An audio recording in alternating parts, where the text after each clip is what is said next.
साम्राज्य न्यूज, सामान्यांचा असामान्य आवाज।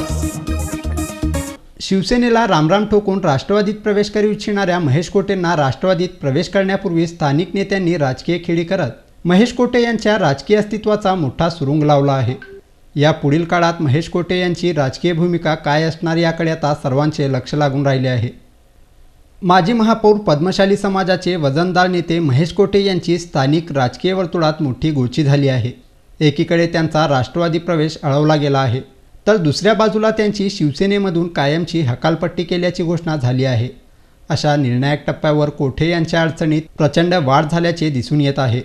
कोठे यांनी टाकलेल्या राजकारणाची खेळी चुकली आहे की काय, या संदर्भात आता राजकीय वर्तुळात चर्चा सुरू आहे।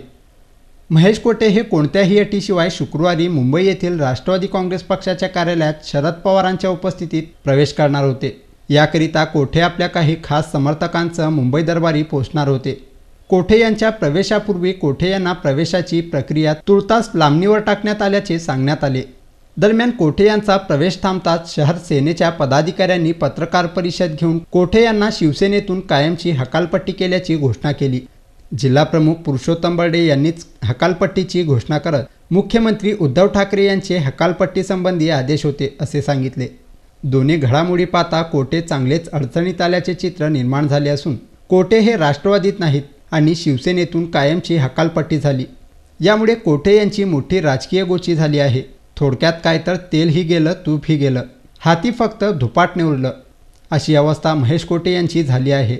येणाऱ्या काळात महेश कोटे नेमकी कोणती भूमिका घेणार याकडे आता सर्वांचे लक्ष लागून राहिले आहे।